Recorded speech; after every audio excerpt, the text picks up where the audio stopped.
J Bills for Media Spotlight UK, and I'm here with the one and only the Bane Davies in the building, coming full-fledged with the dressing gown and the sliders. I mean, bro, like, we got to talk about your drip from like yesterday. I saw on Twitter that you said this is from the clearance sale in Tesco's. This is all from the clearance section at Tesco's. Great, great business. I think all of the employees there I'm on a first-name basis with, just because my luggage is gone, so never came through with me. Oh, really? So what happened to your luggage? Well, there was a lot of delays. I had like a 20-hour flight day from Phoenix, and so I had to switch from Virgin Atlantic to British Airways. And I, in Heathrow, tried to tell the British Airways people, yo, I'm having a lot of flight issues. Can you just make sure that my baggage, I had the baggage claim tag, can you just make sure that this redirects to Newcastle? Ultimately, I don't think that happened. No. I've been on the phones, the last couple days, but we make it work, baby. We make it work. I mean, you're certainly making an impact. Like, I mean, you can become a better sort of a presence to show that you mean business. Absolutely. Hey, the bathrobe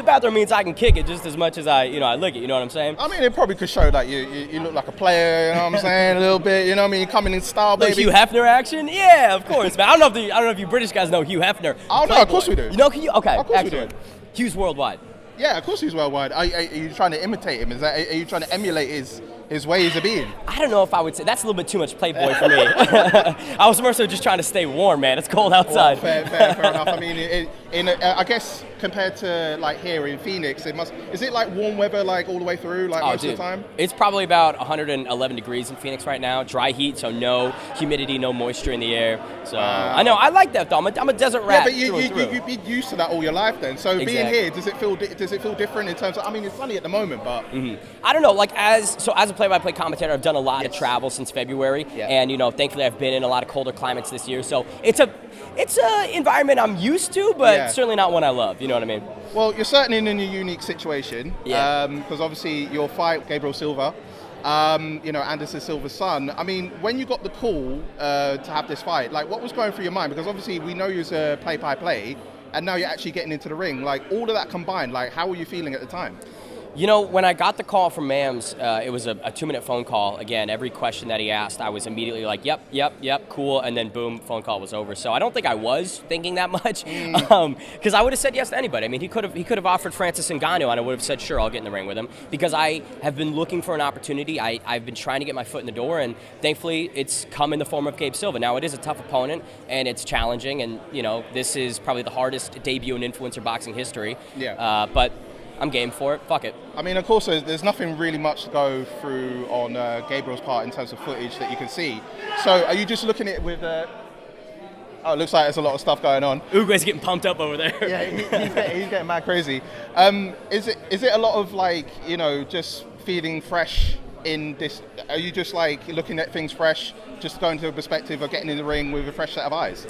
I don't know. I've done my due diligence on Gabe. Watched his pro boxing debut in April. He's had about 4 amateur kickboxing and Muay Thai fights. So I've seen as much footage as I can. So I think I have an idea. And my coach and I, Seth Wheeler, we've drawn up a good game plan. But definitely Saturday night, just put on the best performance I can. I'm going to go out there, win, lose, or draw, try and put on an exciting, fan-friendly style. And who knows? Hopefully I'll be back. So is this a one and done for you at the moment? Are you looking to go back into play-by-play after Gabe, or are you looking to maybe pursue it, see how things go for you? I think in an ideal world, especially within influencer boxing and Misfits and some of the other Wasserman boxing cards, I can kind of put on both shoes, maybe fight 2-3 times a year and then do play-by-play for the other broadcasts in between. So kind of spread it out. Yeah, I mean, listen, I think it would be really cool to have the Misfits play-by-play also be boxing several times a year. I think that builds a lot more love from the community and shows that, again, I'm willing to walk it just as much as I talk it, and fuck, I talk it a lot. Well, you talk a lot, so you talk a lot of game, and especially like with, what you're dripping with, like you're ready, so it seems. Obviously with, Gabe Silva being Anderson Silva's son, like there's a legacy behind, him as a fighter already. Do you feel like in Gabe's case, because, he's had a few fights, even though he's facing against you, do you feel like he has a lot of shoes to fill in terms of like trying to keep up with his legacy, because obviously of what Anderson Silva has done in the MMA world?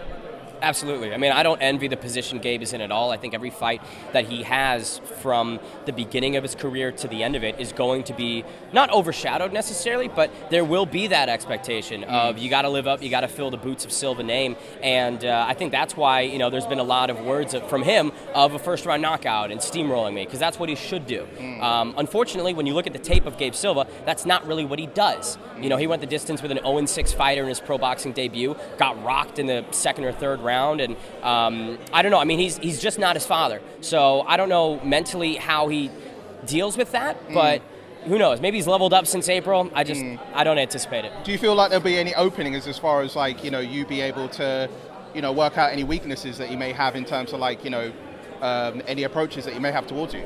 There are weaknesses, there are holes, there are openings. It really is just on my shoulders to execute and find them as I've seen them in the tape. Again, I'll be upfront, I'm not an Olympic athlete. I've had a month really to get in shape and train. Yeah. So there are a lot of questions surrounding things like my cardio and my explosiveness, but I'm going to do the absolute best I can to try and capitalize what I know I can do in the ring. And how's training been going anyway? Because obviously, again, this is your first go at it, like properly. Yeah. We've seen you behind play-by-play, so we know how experienced you are with the words. But in terms of the training, how's it pushed you? It's just a different type of activity and time investment, getting a lot of really hard rounds in 2-a-days with Billy Quarantillo and his camp out in Tampa, Florida. Like, it's hard, it's challenging, it's taxing. My body is feeling a little bit more busted up than I think it's ever been. But at the same time, I'm feeling lean and mean, and I'm fast as hell right now. So we're going to go put on a show. Well, you certainly were fast to get the Tesco clearance sale stuff. You were ready on that anyway. And finally, I just wanted to get your views. Obviously, the Prime card that's coming up soon as well. Tommy Fury versus KSI, and then obviously Dillon Danis versus Logan Paul. As a play-by-play commentator, like, you've seen how fights go in the ring. Have you seen everything that's been playing out? And I guess predictions, like what are we looking at as far as how the build-up has been? Like, what's your views on it? It's interesting, yeah. I think the finger on the pulse that I have on the Prime card is pretty solid, and just know that the tag team was added with B-Dave, Nick Lamau, and the other guys, so I think it's really coming together well, but those marquee matchups are excellent. I think Dillon Danis and Logan Paul has been tracking super well. It's been a fun build-up. I don't know if I would say the nicest moves from Dillon Danis. Well, I mean, he's got himself in a lot of hot water. Exactly. There's a lot of pressure on his shoulders, and again, who knows if he'll show up, right? I think there is still a potential for Danis to just pull out, no show. That could still happen, but I don't know. I think that if he does get in the ring, Logan Paul probably kills him, because neither are great boxers. Paul and Danis are not great boxers, but I believe Logan's athleticism should edge it out a bit. But the main event, KSI and Tommy Fury. I mean, holy fucking shit, dude. KSI is biting off a lot right here. This is a big step up, but he's a guy that's put this entire scene on his back. I don't think anyone in this room would be here without KSI, so I am pulling for him, and I hope that he gets it done, but Tommy Fury is a tall mountain. We'll see if he can climb it. And I've been hearing little twinkles that wasn't Danis supposed to be fighting you at some point? What was happening? So Dillon did DM me and was like, I'll fly you out and we'll get some sparring in, and he was like, I'm going to put you in a hospital, and I was like, okay, here's my information, here's the dates that I'm free, let's get it going. Yeah. And he did not show.